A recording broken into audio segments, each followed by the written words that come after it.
ओम श्री गणेशाय नमः। श्री शिव महापुराण तृतीय शतरुद्र संहिता तीसरा अध्याय। इस अध्याय में हम जानेंगे भगवान शिव का अर्धनारीश्वर अवतार एवं सती का प्रादुर्भाव। नंदीश्वर बोले, हे तात, हे महाप्राज्ञ, अब मैं ब्रह्मा जी की मनोकामनाओं को पूर्ण करने वाले शिव के उत्तम अर्धनारीश्वर नामक रूप का वर्णन कर रहा हूँ। उसे सुने। ब्रह्मा के द्वारा विरचित समस्त प्रजाओं का जब विस्तार नहीं हुआ, तब उस दुख से व्याकुल हो वे चिंतित रहने लगे। तब आकाशवाणी हुई कि आप मैथुनी सृष्टि करें। यह सुनकर ब्रह्मा ने मैथुनी सृष्टि करने का निश्चय किया। उस समय शिव जी से स्त्रियां उत्पन्न नहीं हुई थीं, अतः ब्रह्मा जी मैथुनी सृष्टि करने में समर्थ नहीं हो सके। शिव के प्रभाव के बिना इन प्रजाओं की वृद्धि नहीं होगी, ऐसा विचार करते हुए ब्रह्मा जी तप करने को उद्यत हुए। पार्वती रूप परम शक्ति से संयुक्त परमेश्वर शिव का हृदय में ध्यान कर वे अत्यंत प्रीति से महान तपस्या करने लगे। इस प्रकार की उग्र तपस्या से संयुक्त हुए उन स्वयंभू ब्रह्मा पर थोड़े समय में शिव जी शीघ्र ही प्रसन्न हो गए। उसके पश्चात भगवान हर अपनी पूर्ण चैतन्यमयी ऐश्वर्यशालिनी तथा सर्व काम प्रदायिनी मूर्ति में प्रविष्ट होकर अर्धनारी नर का रूप धारण कर ब्रह्मा के पास गए। वे ब्रह्मा जी परम शक्ति से संपन्न उन परमेश्वर को देखकर दंडवत प्रणाम कर हाथ जोड़े हुए उनकी स्तुति करने लगे। इसके बाद देवादिदेव विश्वकर्ता महेश्वर ने अत्यंत प्रसन्न हो मेघ के समान गंभीर वाणी में सृष्टि के लिए ब्रह्मा जी से कहा। ईश्वर बोले, वत्स, हे महाभाग, हे मेरे पुत्र पितामह, मैं तुम्हारे समस्त मनोरथ को यथार्थ रूप में जान गया हूँ। प्रजाओं की वृद्धि के लिए ही तुमने इस समय तपस्या की है। उस तपस्या से मैं संतुष्ट हूँ और तुम्हें इच्छित वरदान दे रहा हूँ।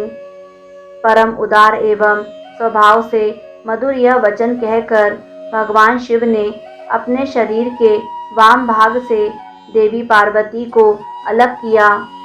शिव से अलग हुई और पृथक रूप में स्थित उन परम शक्ति को देखकर विनीत भाव से प्रणाम करके ब्रह्मा जी उनसे प्रार्थना करने लगे। ब्रह्मा जी बोले, हे शिवे, आपके पति देवादिदेव शिव जी ने सृष्टि के आदि में मुझे उत्पन्न किया और उन्हीं परमात्मा शिव ने सभी प्रजाओं को नियुक्त किया है। हे शिवे, उनकी आज्ञा से मैंने अपने मन से सभी देवताओं आदि की सृष्टि की, किंतु बार बार सृष्टि करने पर भी प्रजाओं की वृद्धि नहीं हो रही है।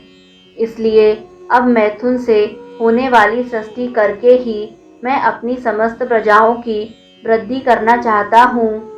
आपसे पहले शिव जी के शरीर से स्त्रियों का अविनाशी समुदाय उत्पन्न नहीं हुआ, इसीलिए मैं उस नारी कुल की सृष्टि करने में असमर्थ रहा।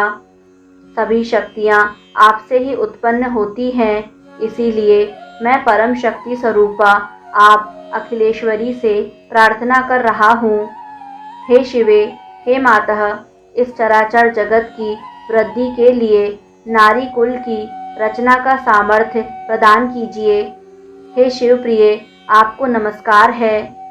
हे वरदेश्वरी, मैं आपसे एक अन्य वर की प्रार्थना करता हूँ, मुझ पर कृपा कर उसे प्रदान करें। हे जगन माता, आपको नमस्कार है।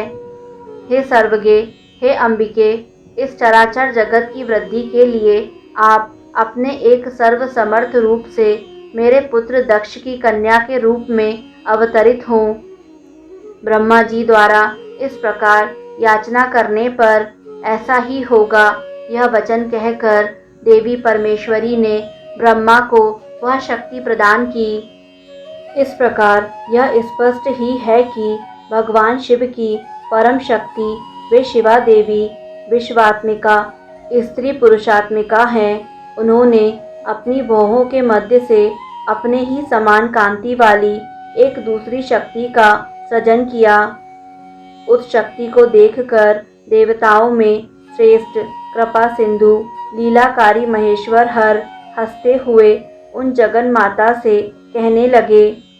शिव जी बोले, हे देवी, परमेष्ठी ब्रह्मा ने तपस्या के द्वारा आपकी आराधना की है, अतः आप प्रसन्न हो जाइए और प्रेम पूर्वक उनके सारे मनोरथों को पूर्ण कीजिए। तब उन देवी ने परमेश्वर शिव जी की आज्ञा शिरोधार्य करके ब्रह्मा जी के प्रार्थना अनुसार दक्ष पुत्री होना स्वीकार कर लिया। हे मुने, इस प्रकार ब्रह्मा को अपार शक्ति प्रदान कर वे शिवा शिव जी के शरीर में प्रविष्ट हो गईं और प्रभु शिव भी अंतर्ध्यान हो गए। उसी समय से इस लोक में सृष्टि कर्म में स्त्रियों को भाग प्राप्त हुआ।